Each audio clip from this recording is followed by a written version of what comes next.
प्रस्तुत छ कथा आभास। कथाकार मुक्तराज लामिछाने।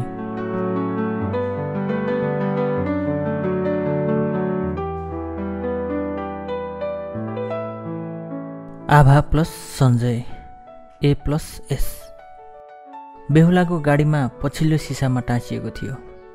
चिलिँदै केटाहरूले बोलेका थिए, यो त पढ्दा गजब सुनिँदो रहेछ, ए प्लस एसएस।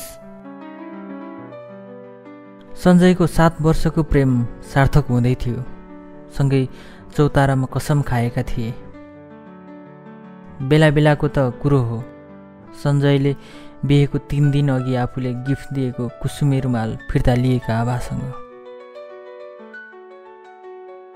कुसुमे रुमाल साट्ने प्रेमीको प्रेम तुहिन्छ रे, फिर्ता गर छिटो। मायाको चिनो कसरी फिर्ता गरौँ? दुवैको बोलीमा नेपाली रोमान्टिक फिल्मको छनक बुझ्न सकिन्थ्यो संवादबाटै। आभाले नै फिल्म हेर्न सिकाएकी हुन् सञ्जयलाई। राजेश हमालको देउता त भुइँमा बसेर नि हेरेका थिए चलेको पहिलो दिन।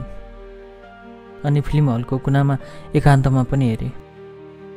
5औं पटक हेर्दा हलको सुनसानको फाइदामा गालामा चुम्बन गरेको सञ्जयले आभालाई सम्म सुनाउन भ्याएका थिए। त्यो पल सञ्जयले आभालाई सुनाउँदा आभाको गालामा रगतको सञ्चार बढ्थ्यो र मनमा लटरम्म काउकुती लाग्थ्यो हरेक पटक। मनमने उनी फिल्म हलको कुनाको सिटमा पुगिहाल्थिन्। ए प्लस एस देखेर केटाहरू छिल्लिएको सञ्जयलाई कति चित्त बुझेन। तुरुन्तै मेट्न लगाए। केटाहरू पनि डराएको भावमा तुरुन्तै मेटेर सकाए। एउटाले सोध्यो, दाजु अनि के प्लस के लेख्ने? सञ्जयले तुरुन्तै जवाफ दियो, आभा प्लस सञ्जय। आभास लेख। अनि सुन, तिमीहरूको भतिजको नाम पनि आभास नै हुनेछ। आभास लेख्दै गर्दा अघि छिलिने केटो भर्खर रेखी बसेको जुङ्गा मुसार्दै बोल्यो, अनि दाजु छोराको नाम राख्न हामीले थर्काउनु पर्थ्यो त? हल्का हाँस्दै भन्यो, कम्ता सातो गएन दुलहाले थर्काउँदा। दाजुको बिहेको गिलमेरी नआउला भनेर म त तनावमा पुगिसक्या झन्डै दाजु। अर्कोले फेरि थप्यो, रातको व्यवस्था झन्डै फुत्केको। आभास भतिजले आजको गिलमेरी व्यवस्था गरिदिए। गलल्ल हाँसेर साथीहरूको सपोर्टको हाँसोको प्रतीक्षा गरौँ। अरू साथी हाँसेनन्, ऊ एक्लै पर्यो। हाँसोको लम्बाइ लम्बिरह्यो। अरू समर्थक हाँसोको पर्खाइमा, तर साथीहरूले आँट देखाएनन्। लास्टमा सञ्जय हाँस्यो र 500 को नोट उसको हत्केलामा थमाउँदै बोल्यो, यो दिउँसोसम्मका लागि जन्ती घरमा। दुलहा पक्ष बोरिङ पनि देखिनु भएन र जडिया पनि। सञ्जयको उर्दी कडा थियो, सँगै केटाहरूलाई लालच पनि दिन भ्याए। बेलुकीको व्यवस्थापन भाउजू भित्राएपछि अन्तिम वाक्य बोल्दा सञ्जयको मनको गदगद उसको मुस्कानले ढाकछोप गर्न एक रत्ती पनि सकेको थिएन। सञ्जय आज जति खुसी कहिल्यै थिएन। उसले प्रेम पाउँदै थियो, उसले आभा आफ्नो बनाउँदै थियो। ऊ हुनुको अर्थको आभास अनुभव गर्दै थियो। जन्ती हिँड्यो। केटाहरूले 500 को सदुपयोग गर्न जन्ती अन्माउने बेलामा नै सुरु गरिसकेका थिए। एउटाले 500 को क्षुद्र टुक्रो मिनरल वाटरको बोतलमा भरेर जन्ती जाने बससम्मै ल्याउन भ्याइसकेको थियो। दुलहाको कार रोकियो। जन्ती बस पनि रोकियो। दुलहालाई पिसाब लागेछ। गिलमेरी ग्याङलाई पिसाबले पुरै च्यापिसकेको थियो। दुलहालाई ग्याङको नाइकेले तुर्क्याउँदै गर्दा भेट्यो। उसको डर गिलमेरीले आधा कम गराइसकेको थियो। वाटरको बोतलतर्फ इसारा गर्दै निष्पिक्री सोध्यो, दाजु एक घुँडको हान्ने हो? सञ्जयले झन्डै कुटेन। ऊ पनि डरायो। त्यसपछि संयमित हुन्छु जस्तो भाव उसको मुहारमा प्रकष्ट थियो। सञ्जय अन्तिममा नहाँसेको भए त केटो त्यहीँ ठहरै हुन्थ्यो होला। त्यसपछि केटाहरू जन्ती घरमा सञ्जयले भने झैँ न बोरिङ भए न जडिया देखिए। भोलि न लरबराई साली जिस्काए, झ्याप तालमा नाची पनि। बक्सिसमा बेलुकी सञ्जयले 1000 नोट थमाइदियो केटाहरूको हातमा। केटाहरूले गिलमेरीको खोलो नै बगाए। 11 बजेसम्म नाचेको नाचै गरे। 1000 को गिलमेरी बिहे घरको मासु, दाजुको साली देख्दा आयो मेरो आँसु भन्दै भट्याउनसम्म भ्याए। यो सुन्दा आभाभित्र टिकाटालोमा हुँदै गर्दा मुस्कुराउन भ्याइन्। 11 बजेपछि सञ्जय बारदलीमा झुल्कियो। गिलमेरी ग्याङको नाइकेलाई आँखा तर्न पनि भ्यायो। त्यसको 10 मिनेटपछि न गीत बज्यो न नारा गुन्जियो। सब एक नजरले रफा दफा भए। अस्पतालको लाइनमा आभा लाजले भुतुक्क हुँदै थिइन्। साथमा सञ्जय थिए। सञ्जयले साँझ फर्कँदा ताजा फलफुल पाइँदैन भनेर एक थैलो स्याउ, अङ्गुर, अनार किनिसकेका थिए। चेकअपका लागि रगत र पिसाब दिएर घर फर्काउँदै गर्दा सञ्जयले आभाको कानमा फुसफुसाए, फिल्म हेर्न जाने हो 3 जना? आभा मुस्काई, केही वर्ष धैर्य राख्नुस् बाबा, पछि छोराले तानेर फिल्म हल पुर्याउँछ। मुस्कानसँगै वाक्य पनि सकाइन् आभाले। फेरि बिहान किनेको फलफुल फिल्म हलमै सड्ला नि। यो वाक्यमा मुस्कानको मात्रा बढेर हाँसोमा परिवर्तन भएको थियो। साथमा बित्थामा बिहान देखिने थैली बोकेर हिँडेकामा गिजाइ पनि मिसिएको थियो। आमा यी राख्नुस्। थैलो आमालाई जिम्मा दिएर सञ्जय घरको अरू काममा लाग्यो। भान्सातिर अघि बढेकी आमालाई आमाले रोकिन्। म पकाउँछु, आज तिमी आराम गर। अनि के भने त डाक्टरले? आज रगत पिसाब जाँच गर्न दिएर आएको, रिपोर्ट भोलि आउँछ। आभाले जवाफ दिइन्। भोलि फेरि तिमी पनि जानुपर्छ? पर्दैन रे, वहाँ गएर रिपोर्ट बुझेर आउँदा पनि हुन्छ। ल तिमी आराम गर, म खाना बनाएर बोलाउँछु भन्दै आमा भान्सातिर लागिन्। भोलिपल्ट सञ्जय अस्पताल पुग्यो। रिपोर्टहरू सङ्कलन गरेर डाक्टरलाई भेट्न पुग्यो। डाक्टरले रिपोर्ट हेरे। हिजो हजुरको केसमा हामी डाक्टरहरूले केही सल्लाह गऱ्यौँ। हजुरको श्रीमतीको नेगेटिभ ग्रुपको रगत रहेछ। यदि यो अवस्थामा बच्चाको रगत पोजिटिभ समूहको रहेमा केही जोखिम हुनसक्छ। एन्टिबडी चेक गर्न हामीले स्याम्पल पठाएका छौँ। त्यसको रिपोर्ट भोलिसम्म आउला। फेरि भोलि आउनु होला है। सञ्जयले डाक्टरको कुरा बुझेनन्। जोखिम हुन सक्ने भन्ने शब्द पछाडिका वाक्यहरू त सुन्दा पनि सुनेनन्। मुटु अचानक सिरिङ्ग भएर आयो। आत्तिनु पर्दैन, अब भोलि रिपोर्ट आएपछि कुरा गरौँला।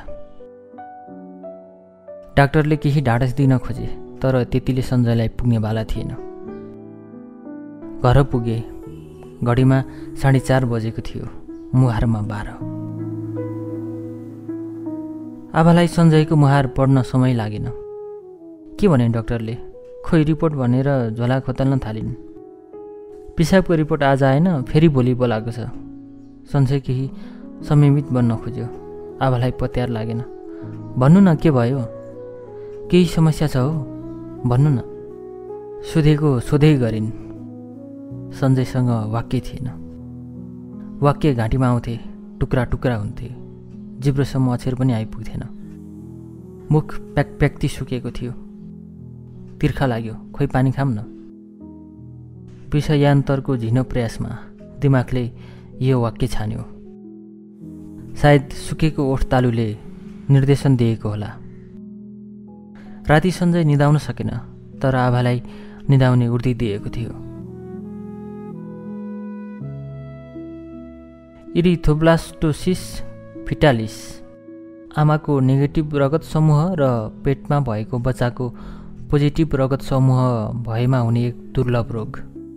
डाक्टरले कुराको सुरुवातमा यो वाक्यबाट गरे। आज झन् सञ्जयले केही पनि बुझेन।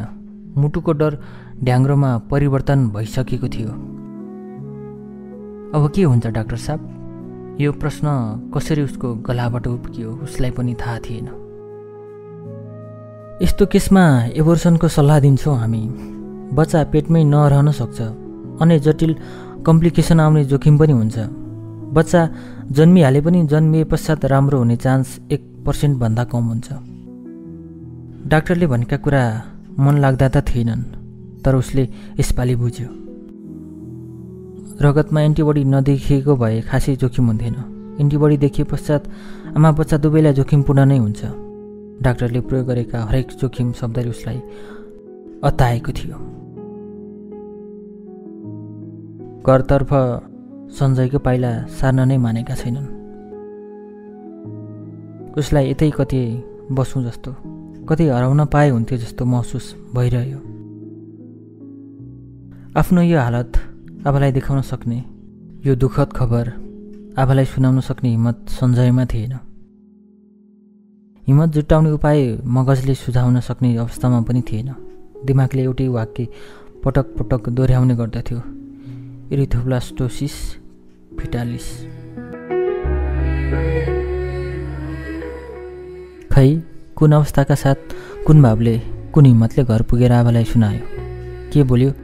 कुन लय वा लय बिना कति अड्केर बोल्यो? उसलाई याद थिएन, तर डाक्टरले भनेका सबै कुरा आबालाई सुनायो। सुनाइसक्दा दुवैका गहभरि आँसुका धारा बगिसकेका थिए। यही अवस्थामा आमाले देखिन्। आमाले अत्तालिएर सबै सोधखोज गरिन्। आमालाई पनि बेली बिस्तार सञ्जयले नै लगाए। जे जसरी जसरी आबालाई बताएका थिए त्यसरी नै आमालाई पनि सुनाए। आभा सोही कुरा दोस्रो पटक सुन्दै थिइन्। उनलाई फेरि भित्री बाटोको पार्यो। केही हुन्न, 1% चान्स छ भनेको होइन, राम्रै हुन्छ, हेर्दै जाऊ, फाल्ने होइन, पहिलो कोख हो, जे हुन्छ राम्रो हुन्छ। आमा बोली देखिन्। केही ढाडस आभाले पाइन्। सञ्जयले ढाडस पाउने आधार नै नपाएको महसुस गरिरह्यो। तुरुन्तै भोलिपल्ट आभा र सञ्जय डाक्टर भेट्न पुगे। डाक्टर साहब, आभालाई जोखिम कतिको हुन्छ? जोखिम हुन्छ, ज्यान तलमाथि पनि हुनसक्छ। हजुरहरू अस्पतालको पहुँचमै हुनुहुन्छ। जोखिम आएको नआएको अवस्थामा नियमित रूपमा जाँच गराउँदा पत्ता लगाउन सकिन्छ। तर बच्चा सकुशल हुने चान्स एकदमै न्यून हुन्छ। डाक्टरले अन्तिम वाक्यमा अधिक जोड दिएका थिए। राति जोइ पोइ रोइरहे। केही सोच्ने उपाय पनि थिएन। के गर्ने, कसो गर्ने? बिहानै आमाको पूजाको घन्टी साबिकको भन्दा उग्र बज्यो। आमाको विश्वास झन् उग्र थियो। म मेरी बुहारीलाई केही हुन दिन्न।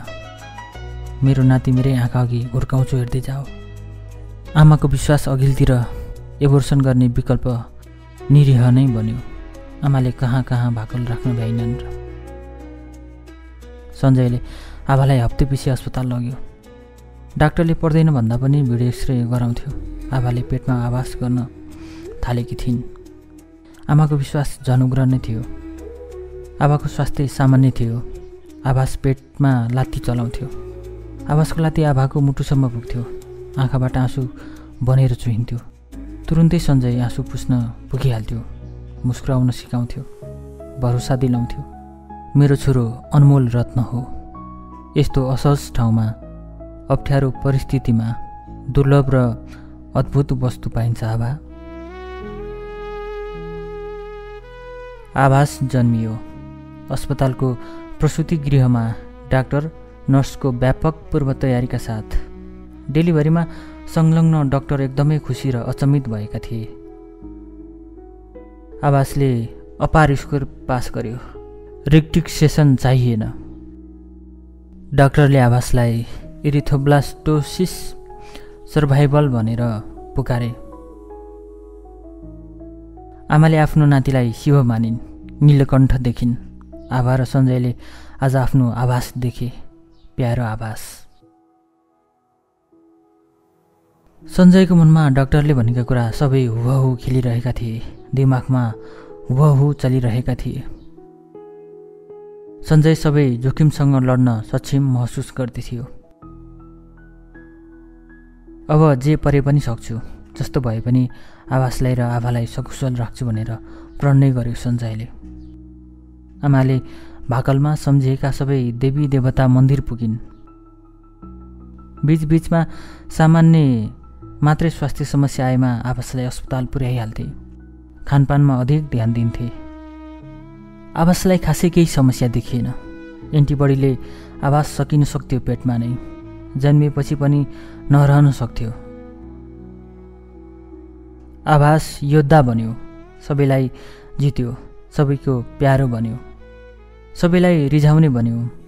एक मुस्कानमा सबैलाई फिदा गर्न सक्ने तागत भएको आवास कृतिको मुस्कानमा फस्यो। मायाको डोरो कलेजबाट बाटिएर आभासको घरसम्मै आइपुग्दा आभाको काखमा आभास र कृति लुटुपुटु गर्न आइपुग्थे। आफ्नो छोरालाई माया गर्ने मुटुलाई आभाले पनि माया गर्थिन्। आभा कृतिलाई एम्बुलेन्समा राखेर कफी सपबाट निस्कँदै गर्दा आफ्नै हुन नसकेकी बुहारीको चिन्ताले व्याकुल थिइन्। आभाको योद्धा छोरालाई सानो युद्धले लगेको थिएन। आभा सञ्जय र आमा मिलेर इरिथोब्लास्टोसिससँग लडेर जितेका थिए। आमालाई हालको खबर सुनाएका थिएनन्। आमा कमजोर भइन्, नत्र कृतिको बाइपोलर डिसअर्डर पनि आमाले भाकलकै दममा जिताइदिन्थिन्। सञ्जयलाई सम्झिन्। उसले आभाको युद्धमा त्यागेका सपनाहरू सम्झिन्। फेरि मेरो योद्धा फर्किन्छ कि मेरो आवास फर्किन्छ कि भन्ने आज सम्झिन्। सञ्जयले फर्काएर ल्याउँछ कि सम्झिन्। स्वयं शिव आफै आउँछ कि सम्झिन्। जबसम्म शरीर देख्दिनन् तबसम्म आवास जिउँदा नै छ। कृतिका लागि त आवास जिउँदो नै छ। उसले बाइपोलारको सहारामा आवासलाई देखेकी नै छे, छोएकी छे, चुमेकी छे, महसुस गरेकी छे। आभाले आफ्नो मनोबलको डोरी मजाले कसिलो बनाइन्। ठुलो गाँठो कसिन्। स्कुटर स्टार्ट गरेर बाइपोलरले पीडित कृतिलाई बोकेको एम्बुलेन्सको पछि लागिन्। मनमा अजङ्गको अठोट बनाइन्। म बाइपोलर बिना नै मेरो छोरो शिवालाई चुम्नेछु। म बाइपोलर बिना नै मेरा नीलकण्ठलाई अँगाल्नेछु। म बाइपोलर बिना नै मेरो आवासलाई महसुस गर्नेछु।